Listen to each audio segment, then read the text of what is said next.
இறைவன் எப்படி வானத்துல சிம்மாசனத்தில் உட்கார்ந்து கொண்டு வானவர்களை அனுப்பி கமாண்டிங் செய்து கொண்டு இருக்கின்றானோ, அதே போலதான் கடல்ல இப்லிஷானவன் சிம்மாசனத்தில் உட்கார்ந்து கொண்டு ஒவ்வொரு மனிதர்களிடமும் அவனுடைய காரியங்களை அனுப்பி கொண்டே இருக்கின்றான்.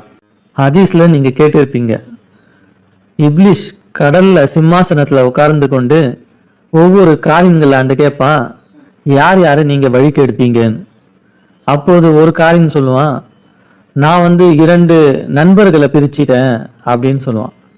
இன்னொரு காரியம் எந்திரிச்சு சொல்லுவான், நான் கணவன் மனைவியில 2 பேரையும் பிரிச்சிட்டேன் அப்படின்னு. அப்போ இப்லிஸ் கூப்பிட்டு சொல்லுவான், நீ என்னுடைய பக்கத்துல உக்காரு.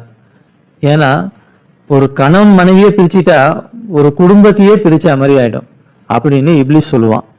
அந்த அளவுக்கு இப்லிஸோட சூழ்ச்சிகள் பலதரப்பட்டதாக இருக்கு. அவன் பல வழிகள்ல, பல விஷயங்கள்ல, பல விதமான வழிகள்ல அவன் உங்களை நெருங்கி கொண்டே இருப்பான். அவனை நம்ம உன்னிப்பா கவனிக்கக்கூடியவர்களாக இருக்கணும். நீங்க சைத்தானை சாதாரணமாக நினைச்சிட்டீங்கன்னா, அவன் உங்களை என்ன பண்ண போறான்னு நீங்க நினைச்சீங்கன்னா, அவன் பல விதமான விஷயங்கள்ல அவன் உங்களை வழி கெடுப்பான்.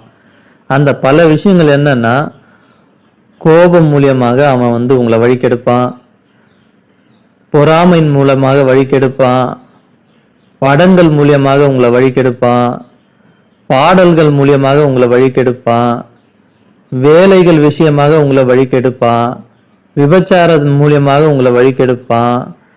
பல விஷயங்கள்ல உங்களை வழி கெடுத்து உங்களை நரகவாசியாக மாத்துறது தான் அவனோட ஒரே குறிக்கோள்.